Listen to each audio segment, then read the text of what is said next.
Time Maxima. Hey everyone, Anthony Fantano here, the internet's busiest music nerd, and it's time for a review of the new King Gizzard and the Lizard Wizard album, Nonagon Infinity. King Gizzard is an Australian psych rock outfit. They are pretty prolific. They've been putting out full-length records since 2012, and they've dropped 8 full-length albums since then. Their last record, an album I reviewed in 2015, was Paper Mache Dream Balloon, a bit of a concept record for the band, not with huge overarching themes or anything like that, but on this record they decided to just pick up simply acoustic instrumentation and write songs based simply on that. And the result was a series of very pretty, enjoyable, pleasant acoustic ballads with great melodies, catchy hooks, a lot of character, very fun. But now, with this new record, they are back at it again. They have picked up the amplifiers.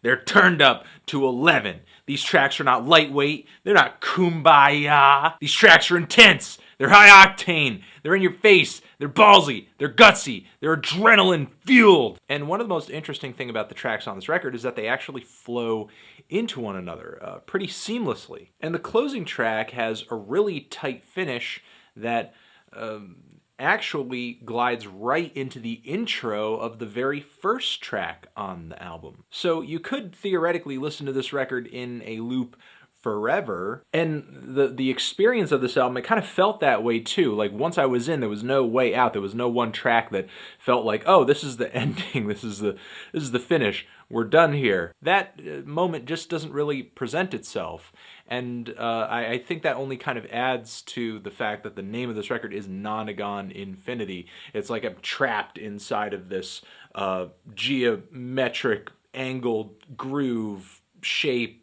thing, and it's just going on forever and ever and ever. The performances on this thing are actually blistering. The pace and the momentum that the band keeps up from beginning to end here is really admirable. The bass and drum grooves are super busy. They're so tight. They're just so relentless. And then on top of that, the band layers guitar after guitar after guitar, just very wild and noisy solos or roaring chords, maybe some catchy and sharp lead melodies that are occasionally harmonized with other guitars, and taking from the detail and the subtlety that the band was working into their previous record, their acoustic record, they also make sure to work in some keyboards on here, some harmonica, some acoustic guitar, so there is some instrumental balance, dynamics. I do like the mix on this thing generally. It is a little lo-fi, a little rough around the edges, seems hugely inspired by bands like the OCs,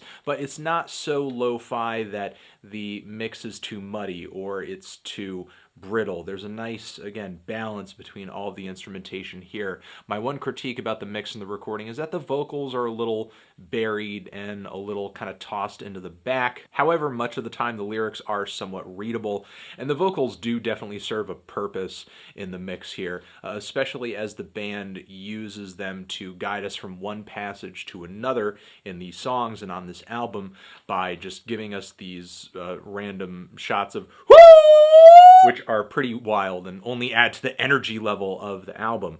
Generally, the rest of the instrumentation sounds great. The harmonicas howl, they sound wonderful. The guitars are just so blaring and intense and in your face. The bass is warm, a little blurry, and the drums are kind of crisp. And the performances on these tracks are just so in the moment. It's like being right up against the band at the most intense, awesome, amazing, sweaty basement show performance that you've ever attended in your entire life. And the band does a good job of, again, working in these awesome lead guitar melodies or these tracks that differ from one another enough so that even though this album is very visceral, it's very fast, it's very intense, it is very punky, despite it being so big on the garage and the psych sound, it's very punky as well.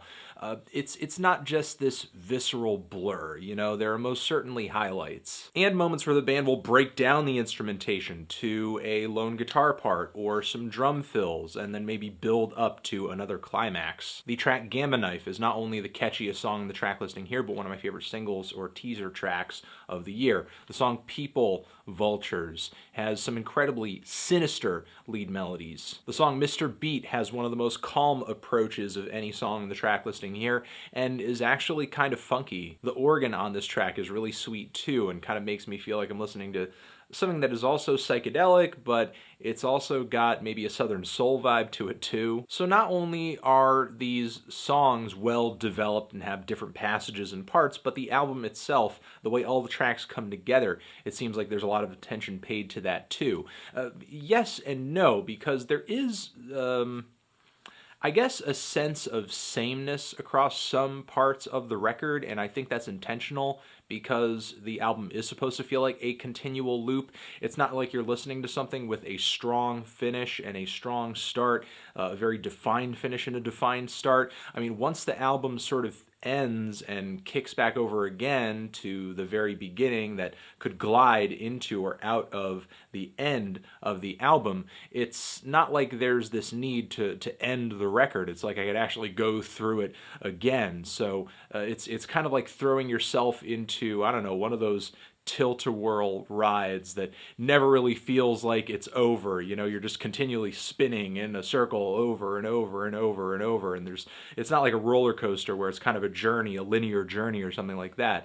It sucks you in, it locks you there, and then it doesn't exactly give you a moment where compositionally it feels like, oh, this is done, this is over. Not only was the band able to create that experience, but they created it with a series of tracks that come together into what feels like just one long ongoing track. It's like a continual psych rock symphony. There are other highlights in the track listing here. I like the very tight and syncopated grooves on the song Invisible Face. The instrumentation has this chugging along quality to it on the song Road Train, where the vocals get really devilish, and I think there are actually some satanic themes that come up in the lyrics too. On the song Wah Wah, the band indulges in a little bit of heavy psych.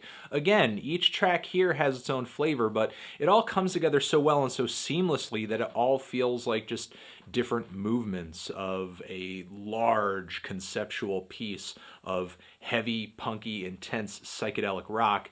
I'm really loving this record. It's a pretty creative album and a great use of the fact that in the digital age, you can throw a record like this into your iPhone or whatever you play music on, you know, just digital ones and zeros, so on and so forth, and literally just loop the album forever without interruption. So creating a record that makes use of that function, makes use of that ability for people to do that, and executes that so well, I think is great. I'm feeling a strong 8 on this album. Transition. Hi everyone, Anthony Fantano here, the internet's busiest music nerd, and it's time for a review of the new King Gizzard and the Lizard Wizard album, Nonagon Infinity. King Gizzard and the Lizard Wizard is an Aussie psych rock outfit. They've been at it for years now. They've been dropping full-length albums since like 2012, and they've dropped 8 full-length records since then. Their last album was 2015's Paper Mache Dream Balloon, an album where the band decided to go fully acoustic, and the result was a series of very pleasant, pretty, detailed, fun, and catchy tracks.